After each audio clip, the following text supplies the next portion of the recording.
दोस्तों, कुदरत की बनाई ये दुनिया जितनी खूबसूरत है उतनी ही रहस्यमयी और रोचक भी है। आपने इस दुनिया से जुड़े कई ऐसे रोचक तथ्यों के बारे में सुना होगा जो लोगों को हैरान कर देते हैं।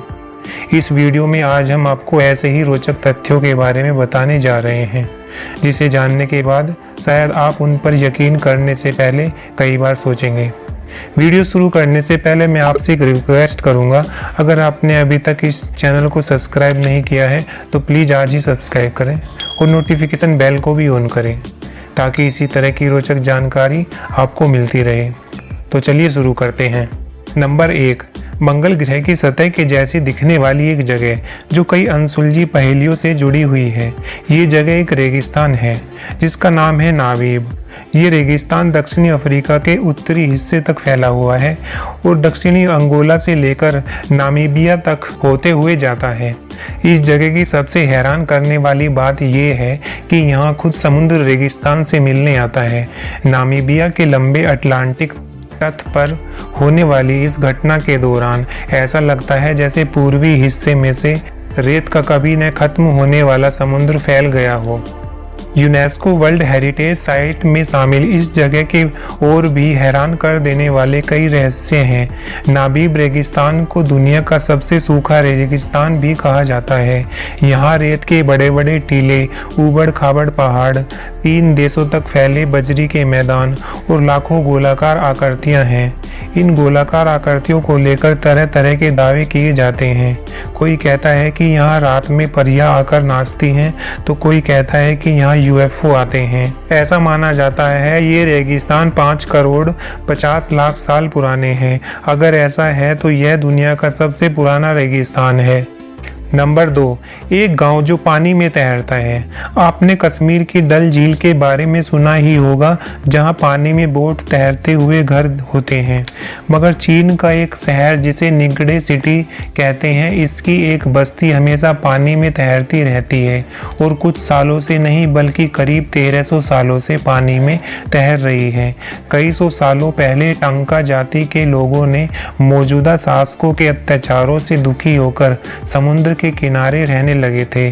अपने परिवारों को इनके अत्याचारों से बचाने के लिए लोग धीरे धीरे अपनी नावों के साथ वहीं बस गए। जब कोई खतरे का आभास होता तो अपनी नावों को समुद्र में दूर तक ले जाते थे। चीन के दक्षिण पूर्व इलाके के ये मछुआरे आज भी अपनी परंपरागत नावों के मकान में रहते हैं। ये लोग जमीन पर कदम नहीं रखते। इसके अलावा ये जमीन पर रहने वाले लोगों से नफरत करते हैं और उन्हें अपने पास नहीं आने देते। नंबर 3, दोस्तों, एक जगह जहां पीले रंग की नदी बहती है। जिस तरह से भारत में गंगा नदी को माँ का दर्जा दिया गया है, वैसे ही चीन में पीली नदी को माँ कहा जाता है। लेकिन सालों से आ रही बाढ़ के चलते हांगहा या फिर पीली नदी को चीन का शोक भी कहा जाता है। इस नदी का उद्गम तिब्बत की पहाड़ियों से होता है और बाद में प्रशांत महासागर में यह मिल जाती है। यह दुनिया की 7वीं सबसे बड़ी नदी है। दरअसल उत्तरी चीन के पीले मैदान से हजारों किलोमीटर की यात्रा में यह अपने प्रवाह में काफ़ी बड़ी मात्रा में पीली गाद लाती है। समुद्र में गिरने से लगभग 800 किलोमीटर पहले जमीन का ढाल सपाट होने की वजह से गाद नदी के तल में जमा होने लगती है, जिसके कारण यह पीले रंग की नदी दिखाई देती है। हालांकि चीन हर साल इस नदी से गाद की सफाई करता है। नंबर 4, दोस्तों, क्या आप जानते हैं लोग नदियों में सिक्के क्यों फेंकते हैं? ऐसा इसलिए किया जाता है क्योंकि पुराने समय में ज़्यादातर सिक्के तांबे के होते थे और उस समय पूरे गांव के लिए पीने के पानी का केवल एक ही स्रोत होता था, नदी, तालाब या कुआं। हमारे शरीर को तांबे की ज़रूरत होती है और इसलिए हमारे पूर्वजों ने यह परंपरा बनाई थी कि इंसान एक तांबे का सिक्का उसमें डाले।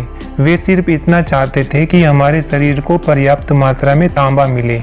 नंबर 5, एक ऐसा पक्षी जो कभी जमीन पर पैर नहीं रखता।